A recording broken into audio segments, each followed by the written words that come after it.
반갑습니다. 모두 한 주 잘 지내셨습니까? 지난 한 주는 우리 기도에도 잠시 언급했지만 미국 대통령 선거가 세계적인 이슈가 되었던 그런 한 주였습니다. 한국 대통령 선거는 아니었지만 세계에 막강한 영향력을 행사하고 있는 나라이기에 그 결과에 따라서 국제 정세와 또 경제적, 정치적인 판도가 많이 바뀌어질 수 있어서 더욱더 많은 관심이 받던 것 같습니다. 선거가 끝나고 난 뒤가 더 걱정이라는 분석도 나왔습니다. 아무쪼록 또 다른 분쟁과 피해가 미국과 또 각지에 있지 않기를 소망해 봅니다.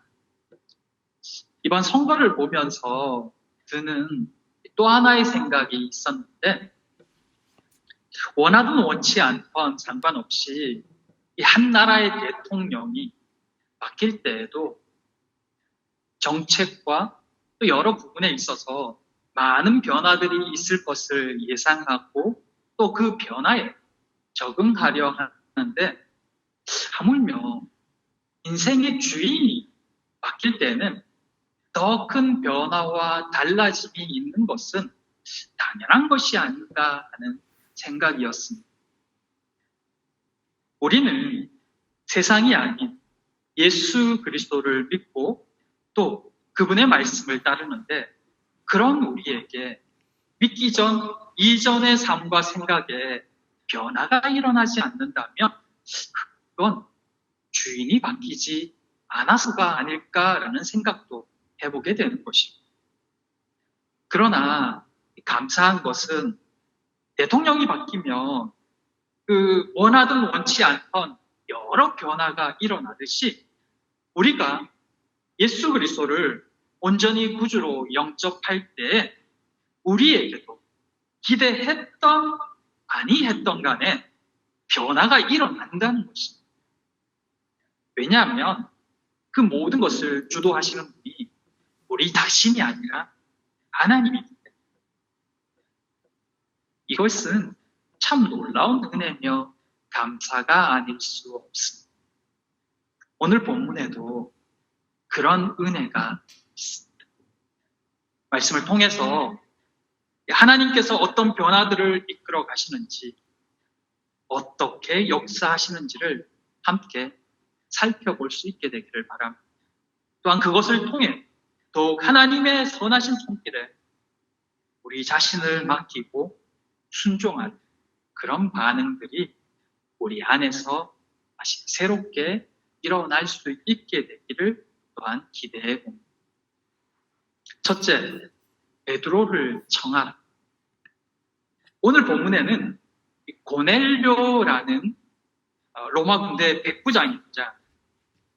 그는 로마 군인이면서 또한 여호와를 경외하는 경건한 이방인이었습니다. 그는 유대인으로 개종하지는 않았지만 이미 여호와를 믿는 믿음을 행동으로 옮기는 경건한 삶을 살고 있었던 것입니다. 그런 그에게 하나님의 사자가 나타납니다. 그리고 요바에 있는 베드로를 그의 집에 오도록 청하라고 말합니다. 왜 고넬료에게 베드로를 청하라고 하셨을까요? 다음 시간에도 나누겠지만 복음을 위해서였습니다. 예수 그리스도를 고넬료가 영접할 수 있도록 하기 위함이었습니다. 고넬료는 앞에서도 잠깐 이야기했지만 이미 하나님을 믿고 있으며 더구나 그의 삶으로 그가 하나님을 믿는 사람임을 드러내고 있었음에도 여전히 그는 예수 그리스도를 만나야 했기 때문에 그런 말들을 하죠. 저 사람은 예수를 안 믿어서 그렇지 그 외에는 정말 착하고 좋은 사람, 훌륭한 사람. 정말 좋은 사람인 것은 맞겠지만 그는 여전히 예수 그리스도가 필요한 불쌍한 사람. 고넬료는 이미 여호와를 경외하는 경건이 몸에 배어있는 정말 훌륭한 사람이었지만 그것만으로는 구원받기에 충분하지 않았습니다. 예수 그리스도를 구주로 영접하지 않는 한 그분을 자신의 구주로 인정하지 않는 한 그는 그저 구원받지 못한 한 사람일 뿐입니다. 이것을 꼭 기억해야 합니다. 그래야 우리가 왜 예수 그리스도를 전해야 하는지, 예수 그리스도를 믿어야 하는지 분명히 알 수 있습니다. 그건 고넬료도 마찬가지입니다. 그러기에 그에게 베드로를 청하라고 말하고 있는 것입니다. 그리고 이것은 또한 우리에게 하나님의 은혜가 얼마나 크고 놀라운지도 깨닫게 해줍니다. 가이사라에는 이미 그 에디오피아 내시에게 복음을 전한 빌립 집사가 머물고 있었습니다. 그런데 왜 굳이 가이사라에서 50km도 더 떨어져 있는 요빠에까지 사람을 보내서 베드로를 청하라고 말하고 있을까요? 그냥 그 동네에 있는 이 빌립 집사를 만나라고 해도 충분할 것 같은데, 그리고 충분히 빌립 집사를 통해서도 고넬료가 복음을 들을 수 있었을 텐데 왜 하필이면 베드로를 청하라고 말씀하는가 하는 것입니다. 여기에 하나님의 놀라운 섭리와 은혜가 있습니다. 오늘 본문은 이 사도행전 11장과 함께 기독교 역사에 있어서 굉장히 중요한 사건으로 그렇게 알려져 있습니다. 유대인을 넘어 이방인들에게 복음을 전파하는 사명은 이미 오순절 성령 강림 사건을 통하여서 시작되었습니다. 하지만 우리가 사도행전을 지금까지 살펴보았듯이 복음은 여전히 유대인들 안에서만 전파되고 있음을 볼 수 있습니다. 그러다가 갑자기 이 복음이 이 예루살렘과 그 유대 지역, 그 한정된 예루살렘을 넘어서 유다와 사마리아 전역으로 전파되기 시작한 계기가 된 것은 바로 스데반 집사의 순교 때문이었습니다. 예루살렘 성도들은 어쩔 수 없이 사방으로 흩어지면서 드디어 유대 각지로 심지어 사마리아까지 복음이 전파되었던 것입니다. 하지만 그들은 여전히 그곳에서도 이방인들에게 복음을 전해야 된다는 생각은 하지 못했습니다. 그것은 구약 시대부터 확고하게 굳어져 있는 선민의식 때문이었습니다. 그들은 여전히 구원은 유대인들에게만 있다고 생각했던 것입니다. 하나님께서는 빌립을 통해서 에디오피아 내시에게 복음을 전하게 하셨지만 여전히 사도들과 교회들은 이방인들에게 복음을 전할 생각을 하지 못하고 있었던 것입니다. 그런 그들의 생각을 깨고 복음을 이방인들에게도 전할 수 있도록 물꼬를 튼 사건이 바로 본문의 사건인 것입니다. 그들이 여전히 선민의식과 유대인적 사고에 갇혀 있음을 잘 보여주는 사건이 오늘 본문의 베드로의 반응입니다. 여호와께서 기도 중에 있는 베드로에게 환상을 보여주셨습니다. 그 환상은 하늘에서 이 각종 짐승이 담겨있는 그릇이 내려오는 그런 환상입니다. 그 안에는 정한 곡과 부정한 짐승들이 담겨져 있습니다. 하늘에서 소리가 납니다. 이 짐승들을 잡아먹으라. 베드로가 대답합니다. 그럴 수 없습니다. 속되고 깨끗하지 아니한 것을 내가 결코 먹지 아니했습니다. 여호와께서 말씀합니다. 하나님께서 깨끗하게 하신 것을 네가 속되다 하지 말라. 이런 환상이 3번이나 있었다고 말합니다. 그 말은 베드로가 3번이나 거절했다는 얘기입니다. 여호와께서 깨끗하게 하셨다 말씀하셨음에도 베드로는 이를 거부했다는 것입니다. 왜일까요? 구약에서 여호와께서 말씀하신 율법 배움이 있습니다. 부정한 짐승을 먹지 말라고 율법을 통해서 말씀하셨기 때문입니다. 그래서 그 율법의 말씀을 따라 먹지 않겠다고 한 것입니다. 말씀을 따라서 그렇게 대답한 것인데 무엇이 틀렸단 말입니까? 틀리지 않았습니다. 다만 여호와의 명령을, 그 말씀을 제대로 이해하지 못했을 뿐입니다. 여호와께서 부정한 것을 먹지 말라고 말씀하심은 이스라엘 백성들에게 그 당시 부정한 삶을 사는 이방인들과 구별된 삶을 살라고 말씀하신 것이었습니다. 이스라엘인들이 먹고 마시는 부분에서부터 이 세상과는 다른 삶을 살도록 구별하심으로 그들이 세상 사람들과는 다른 거룩한 삶을 살기를 원하셨던 것입니다. 그것을 실제적인 눈에 보이는 명령으로 주신 것이 이 부정한 짐승들을 먹지 말고 부정한 것에 닿지 말라는 것이었습니다. 그런데 이스라엘 그 구별된 삶을 살라고 주신 그 삶을 자신들이 특별한 사람이라는 증표 정도로 오해했던 것입니다. 그렇게 그들은 그 구별된 삶을 자신들만의 특권 의식과 선민의식으로 만들어버렸습니다. 그 결과 그들은 구원의 대상인 이방인들을 혐오와 증오의 대상으로 만들어버린 것입니다. 여호와께서는 여전히 그 생각에 갇혀있는 베드로와 교회들의 생각을 바꾸고자 하셨던 것입니다. 그러나 베드로는 그 말씀을 이해할 수 없었습니다. 여전히 의심스럽고 고민스럽기만 했습니다. 그런데 그런 베드로의 모습이 감사로 다가옵니다.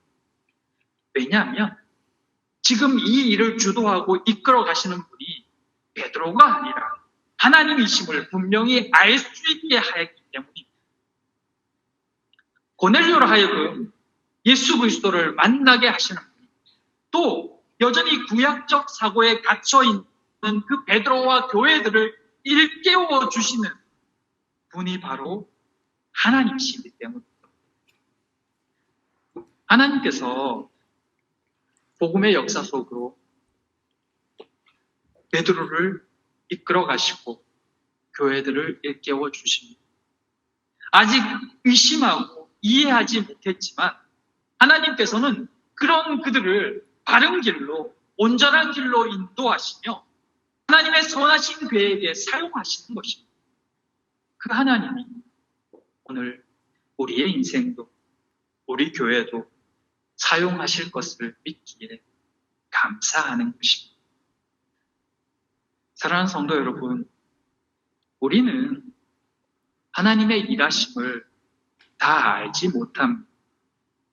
그리고 때로는 어떻게 해야 될지 잘 모를 때도 있습니다. 내가 하는 일이 맞는지, 내가 지금 바르게 가고 있는지 혼란스러울 때도 있습니다. 하고 나서 후회하는 경우도 있습니다. 그러나 그럼에도 감사한 것은 하나님께서 아신다는 것입니다. 그리고 이끌어가고 계시다는 것입니다. 그 하나님을 신뢰하시기 바랍니다. 하나님을 바라고 가는 그 길이 잘못될 수 없습니다. 가끔씩 혼란스럽고 때로는 방향을 잃어버리는 것 같을 때도 있지만 그 과정도 하나님께서 아십니다.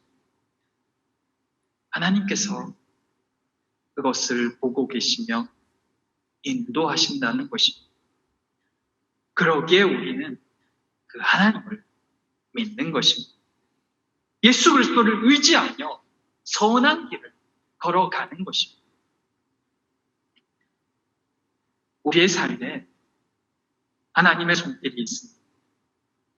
그 믿음을 놓지 않고 믿음으로 오늘을 걷는 모두가 되기를 기도합니다. 둘째, 삶으로 드러나는 기도는 응답이 있습니다. 오늘 본문은 이 역사를 이끌고 가시는 분이 누구인지, 그 역사 속에서 하나님의 일하심이 어떠한지를 잘 보여줍니다. 그와 함께 하나님이 이끄시는 세상에서 믿는 자는 어떻게 해야 하는지도 또한 가르쳐줍니다. 백부장 고넬료는 하나님을 경외하는 경건한 이방인이었습니다. 그럼에도 그는 예수 그리스도를 믿어야 했습니다. 그런 그를 하나님께서 인도하시고 베드로를 만나게 하시고 그로 하여금 예수 그리스도를 믿을 수 있도록 인도하시는 것입니다. 그런데 하나님께서 그를 만나 주실 때 사자를 통해 그에게 하신 말씀은 상당히 인상적이며 또한 하나님이 만나 주시는 사람, 하나님께서 바라시는 그리스도인의 모습이 어떠한지를 알게 합니다. 하나님의 사자가 고넬료에게 나타난 시점은 고넬료가 기도 습관을 따라 기도할 때였습니다. 제9시란 오후 3시를 말합니다. 그는 늘 기도하던 대로 그 시간에 하나님께 무릎을 꿇습니다. 그때 하나님의 사자가 환상 중에 들어왔고 고넬료는 즉시로 주여 무슨 일입니까? 라고 묻습니다. 그러자 사자가 한 첫 말은 그의 기도와 구제가 하나님 앞에 상달되어 기억하신 바 되었다였습니다. 하나님께서 그의 기도와 지금까지 그가 행한 모든 선행을 보셨다는 말씀입니다. 하나님이 들으시는 기도가 어떤 기도일까요? 하나님은 우리의 기도를 들으십니다. 작은 신음소리도 아시며 응답하십니다. 그런데 그 기도에 삶이 함께할 때 그 기도는 정말 응답받는 기도가 됩니다. 기도하는 사람은 많습니다. 당시 유대인들만 해도 하루 2번 내지는 3번 기도 시간을 따라 기도했습니다. 수많은 사람들이 집에서 또 성전에서 여호와께 기도하며 부르짖었습니다. 그리고 그 기도는 간절하기까지 했습니다. 그러나 모든 기도가 응답되진 않습니다. 왜일까요? 너는 내게 부르짖으라. 내가 네게 응답하겠고 네가 알지 못하는 크고 은밀한 일을 내게 보이리라고 말씀하신 여호와께서 왜 부르짖는 기도에 속히 응답하지 않을까요? 바른 기도가 아니기 때문에. 바르지 않는 기도가 무엇인가에 대해서는 의심하지 말라, 정욕에 쓰려고 구하지 말라는 등 여러 원인을 찾아볼 수 있겠지만 여기서 중요한 것은 고넬료는 바른 기도를 드리고 있었다는 것입니다. 바른 기도란 기도가 삶으로 드러난다는 것입니다. 시간을 따로 내어서 기도하는 것도 중요하고 전심으로 믿음 가운데 기도하는 것도 중요합니다. 하지만 더 중요한 것은 기도하는 자의 삶이 드러나야 한다는 것입니다. 그저 착해서 선행을 하는 것이 아니라 기도하는 자에게 용서를 베풀고 기도하는 자에게 선행을 베푸는 삶이 되어야 합니다. 잠언 21장 13절에 귀를 막고 가난한 자가 부르짖는 소리를 듣지 아니하면 자기가 부르짖을 때에도 들을 자가 없으리라라고 말씀합니다. 이사야 1장 15절에는 너희가 손을 펼 때 내가 내 눈을 너희에게서 가리고 너희가 많이 기도할지라도 내가 듣지 아니하리니 이는 너희 손에 피가 가득함이라 라고 말씀합니다. 이스라엘의 죄악된 모습을 지적한 말씀이기도 하지만 그만큼 기도를 많이 한다고 하나님이 다 응답하시는 것이 아니라는 것입니다. 기도는 삶을 전제로 하며 또한 삶으로 드러나야 합니다. 사도행전 9장에 다비다가 다시 살아난 이 사건은 그녀의 일생의 구제 생활과 밀접한 관계가 있음도 기도를 들으시는 하나님이 무엇을 중요하게 보고 계신지를 깨닫게 합니다. 삶이 없는 기도는 때로 허공을 치는 소리와 같습니다. 순종이 따라오지 않는 기도는 응답을 기대하기가 어렵습니다. 하나님은 간절히 부르짖는 우리의 기도도 들으시지만 그 기도를 드리는 자는 그 기도를 따라 그리스도인의 삶을 살아야 합니다. 그 삶은 선행으로 드러나고 순종으로 드러납니다. 기도만 하는 것은 사실 바른 기도가 아닙니다. 기도는 말씀에 순종하는 것으로 결론 나기 때문입니다. 고넬료는 그것을 보여주었습니다. 그의 기도에는 선행이 선행되고 있었으며 여호와의 사자가 그에게 베드로를 청하라 했을 때 그는 즉시로 순종하고 베드로에게 사람을 보내고 있었습니다. 그것은 베드로도 마찬가지였습니다. 그는 부정한 짐승을 잡아먹으라는 하나님의 말씀에 다 이해하지 못하면서도 그 명령을 기억함으로 고넬료를 만나기 위해 떠납니다. 그가 기도했고 여호와께서 베드로를 만나라고 말씀하셨다는 이야기를 들었기 때문입니다. 심지어 왜 가야 하는지도 알 수 없었고 환상도 납득이 되지 않았지만 그럼에도 베드로는 그 인도하심을 따랐습니다. 이런 모습들이 기도의 응답을 받게 합니다. 그리고 인도하심을 받습니다. 고넬료도 베드로도 어떤 일들이 일어날지 몰랐습니다. 이유도 몰랐습니다.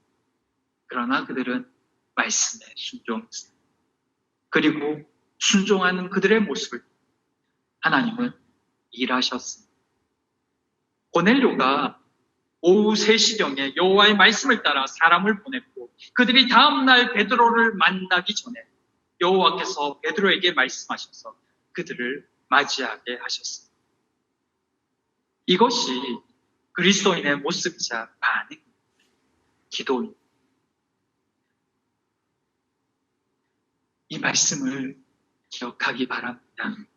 그리고 말씀을 따라 행하기 바랍니다. 그때 우리의 삶에 하나님의 간섭하심이 더욱 크게 임하게 될 것입니다. 지금 고넬료가 보낸 사람들이 베드로를 만난 장소는 무두장이의 집입니다. 무두장이란 죽은 동물의 가죽을 가공해서 물건을 만드는 사람. 엄밀히 따지자면 그는 율법에 따르면 부정한 사람입니다. 그리고 그와 접촉하고 있는 베드로 역시 부정한 사람입니다. 그런데 베드로는 왜 그 집에 머물러 있었을까요? 그것은 이 본문에 명확히 나와 있지는 않지만 아마 그도 예수 그리스도를 믿었기 때문일 것입니다. 그러기에 율법에서 부정한 사람이라고 말하고 있지만 그의 집에 머물 수 있었을 것입니다. 예수님을 믿는 사람에게는 그런 것들이 문제될 것이 없다고 여겼기 때문입니다. 여호와께서 왜 그 무두장이의 집에 머물고 있을 때 고넬료가 보낸 사람을 그 집에서 만나게 하셨을까요? 베드로가 이미 예수 그리스도 안에서 믿는 유대인들을 향하여 이 율법적인 부정함의 생각을 내려놓았던 것처럼 그가 부정하다고 생각하는 이 이방인 고넬료 역시 구약적인 이 율법의 잣대로 생각해서는 안 될 사람이라는 것을 무의식 중에 가르쳐주고 계셨던 것입니다. 모두가 예수 그리스도 안에서 정한 사람, 거룩한 사람이라는 것을 그에게 알려주고 있었던 것입니다. 사랑하는 주의 자녀 여러분, 주께서 오늘 우리의 삶에서 신앙생활 중에서 가르쳐주고 계신 것은 없습니다. 이중잣대로 바라보거나 때로는 우리가 지금까지 신앙생활해 온 그 고정관념으로 성도를 바라보고 교회를 바라보고 있는 것은 없습니다. 이미 하나님께서 우리에게 가르쳐 주셨는데 아직도 깨닫지 못하고 있는 것은 없습니다. 이미 무두장이의 집에 거하고 있음에도 불구하고 여전히 먹는 것에 의해서는 부정한 것, 거룩한 것을 구별하고 있는 이 베드로처럼 하나님께서 예수 그리스도 안에서 이미 우리 안에 사랑을 허락하셨고 용서를 허락하셨고 세상을 바라보는 관점들의 변화를 가르쳐 주셨음에도 불구하고 여전히 깨닫지 못한 채 여전히 우리의 고정관념과 선입견을 바라보고 있는 것은 없냐 하는 것입니다. 믿음의 눈으로 우리를, 교회를, 이웃을 바라볼 수 있게 되기를 원합니다.